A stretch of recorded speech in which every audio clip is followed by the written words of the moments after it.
A Treatise of Satan's Temptations. Part 2. By Richard Gilpin.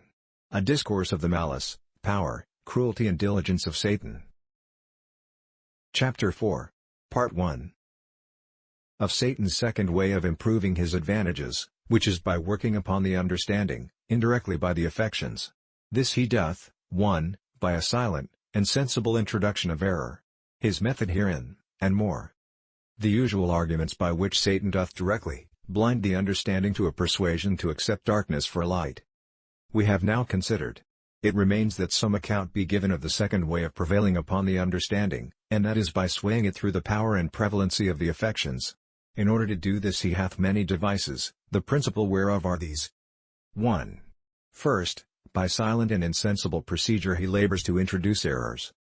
And lest men should startle at a sudden and full presentment of the whole, he thinks it policy to insinuate into the affections, by offering it in parcels.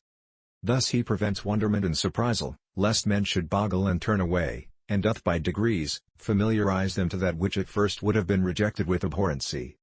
We read in the parable of the tares that the envious man which sowed them, who was Satan, took his opportunity while men slept, and then went away in the dark.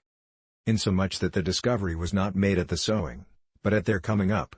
In pursuance of this policy, we find the principal instruments of Satan have followed the footsteps of their master. They creep in unawares, Jude 4. They privily bring in damnable heresies, 2 Peter 2:1. And, as if they were guilty of some modest shamefacedness, they creep into houses, 2 Timothy 3:6. The steps by which the devil creeps into the bosoms of men, to plant terror in the heart are these. 1. First, he endeavors to gain the heart by the ingenuous, sweet, and delightful society of those that are corrupted already. Error hath a peculiar art to woo the good will before it disclose itself. It first steals the errant affections to the person, and thence insensibly derives it to the opinion. Truth is masculine, and persuades by teaching, but error doth often teach by persuading. It is very difficult to affect the person, and not to bestow upon the error better thoughts than it deserves. Those therefore that are cunning in the art of seduction, make extraordinary pretenses of affectionate kindness, and, as the Apostle noted concerning the seducers of his time, Galatians 4:17, they zealously affect those whom they would delude, but not well. Their art doth also teach them not to be over hasty in propounding their opinions, nor so much as to touch upon them, till they perceive they have gained a firm persuasion of their amity, and of the reality of those kindnesses which they have made show of. But when they have once gained this point of advantage, they take opportunity more freely to propound and press their doctrines. Thus are men at last beguiled with enticing words. It is also part of the same design that Satan sometimes makes use of women seducers, for, 1. They are more apt to be deluded themselves, silly women are soon led captive. 2. Being deceived, they are most earnestly forward in the heat of zeal to propagate their opinions. 3. And by the advantage of their nature they are most engaging, their affectionate persuasions usually have a peculiar prevalency. The daughters of Moab, through Balaam's counsel, were made choice of as the fittest instruments to seduce Israel to idolatry.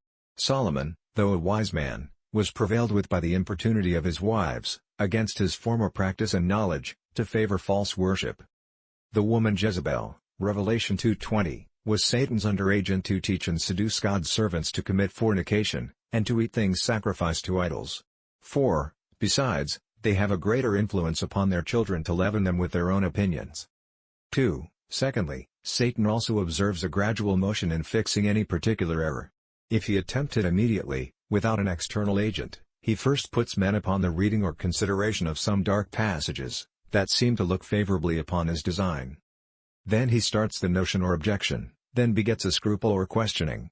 Having once proceeded thus far, he follows his design with probable reasons, till he have formed it into an opinion. When it is come to this, a little more begets a persuasion, that persuasion he ripens into a resoluteness and obstinacy, and then at last fires it with zeal for the deluding of others. Having thus laid the foundation by one error, he next endeavors to multiply it, and then brings in the inferences that unavoidably follow. For as one wedge makes way for another, so from one falsehood another will easily force itself, and from 2 or 3 who knows how many? And though the consequences are usually more absurd than the principles, yet are they with a small labor brought into favor where the principles are first confidently believed. So that those errors, which because of their ugly looks Satan durst not at first propound, lest he should scare men off from their reception, he can now with an undaunted boldness recommend. It cannot be imagined that ever men would at first have entertained opinions of contempt of ordinances and libertinism, and therefore we may observe, they usually come in the rear of other opinions, which by a long tract of art prepare their way. Yet may we note, that though Satan usually is forced to wait the leisure of some men's timorousness and bashfulness, and therefore cannot ripen error to a hasty birth as he desires, hence is it that, one man often doth no more for his time, but only brew it, or, it may be, makes only the rude draught of it, and another vents and adorns it. For so it was betwixt Lelius and Faustus Socinus, betwixt David George and his successors. And though he be so confined to the first principles of error, which he hath instilled, that he cannot at present enlarge them beyond their own just consequences, yet there are some choice principles of his which, if he can but fasten upon the mind, they presently open the gap to all kind of errors imaginable. They are like the firing a train of gunpowder, which in a moment blows up the whole fabric of truth. Such are the delusions of enthusiasm, inspirations, and prophetic raptures. Let these be once fixed, and then there is nothing so inhuman, irreligious, mad, or ridiculous, but Satan can with ease persuade man to it, and also under the highest pretenses of religion and certainty. The experience of all ages hath made any further proof of this, altogether needless. This is his way when he acts alone. But if he use instruments, though he is also gradual in his procedure, yet it is in a different method.